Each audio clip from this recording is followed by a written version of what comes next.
I never imagined the moment that ended my marriage would be so quiet. No shouting, no accusations, no slammed doors. Just a room full of laughter that wasn't meant for me. My name is Nathan Cole. I'm 43, married for 11 years, or I was. I work in logistics, pay my bills, keep my promises, and until recently, believed effort could fix anything. That belief died on a Friday night I wasn't supposed to remember forever. We were at a colleague's birthday dinner downtown. Nothing fancy. Long wooden tables, dim lighting, too much noise. My wife, Eleanor, almost didn't want to go. Said she was tired, said crowds drained her. I offered to drive, to leave early if she wanted. She smiled politely, the kind of smile you give a neighbor, not a husband. We went anyway. I didn't know I was walking into the end. At first, everything felt normal. She sat beside me, scrolling her phone while I talked to people I barely knew.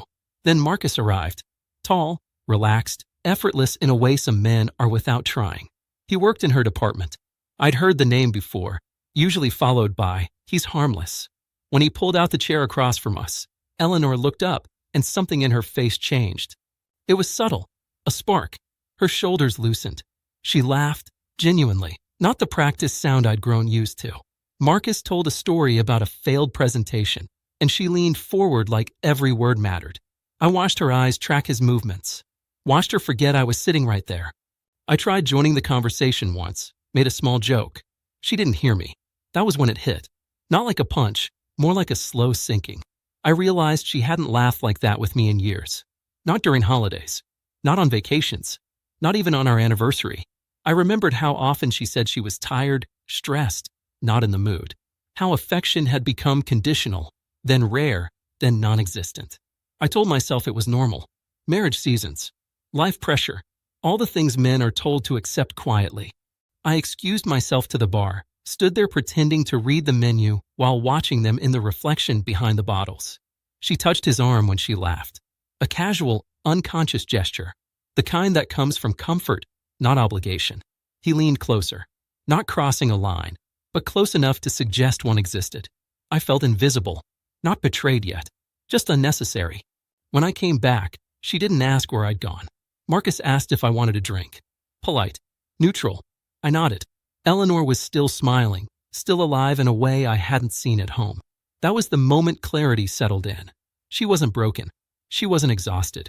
She just wasn't connected to me anymore. The drive home was silent. She hummed along to the radio, tapping the window.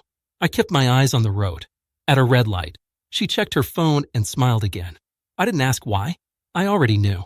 Something inside me shut down, clean and final. Not anger. Acceptance. That night, lying beside her, I stared at the ceiling and replayed the years. The conversations where I tried to reconnect. The weekends I planned that went nowhere. The way I learned to stop reaching because rejection hurts more when you expect better. I thought about how often I defended her absence to friends. How I told myself love meant endurance. I realized I had been alone for a long time. The next morning, I made coffee like always. She thanked me, distracted. I told her I had errands to run. I packed a bag slowly. Jeans, shirts, charger. No rush. When she noticed, she asked where I was going. She frowned, confused, like this inconvenience surprised her. I didn't accuse her. I didn't mention Marcus. I didn't demand explanations. I just said I couldn't stay in a marriage where I felt unseen. She stared at me, searching for the right response. Then she said, "You're overthinking this."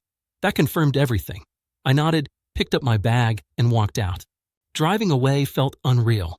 11 years reduced to a quiet exit. No dramatic goodbye, just clarity. I wasn't competing for my own wife's attention anymore. I wasn't waiting for affection like a reward. I chose myself because no one else was choosing me. People think betrayal always involves physical lines being crossed.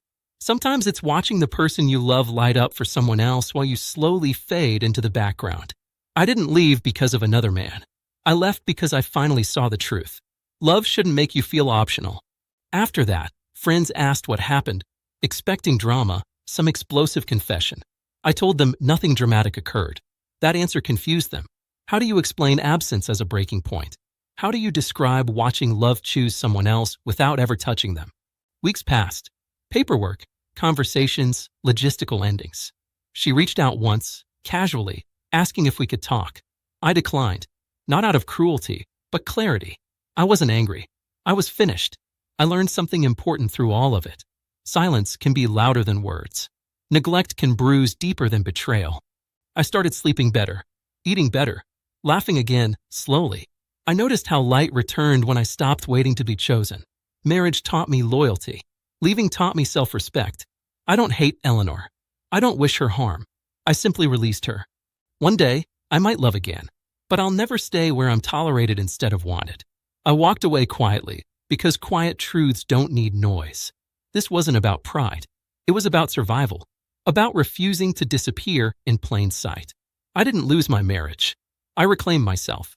And for the first time, being alone felt honest, steady, and finally enough for the man I became when I stopped begging.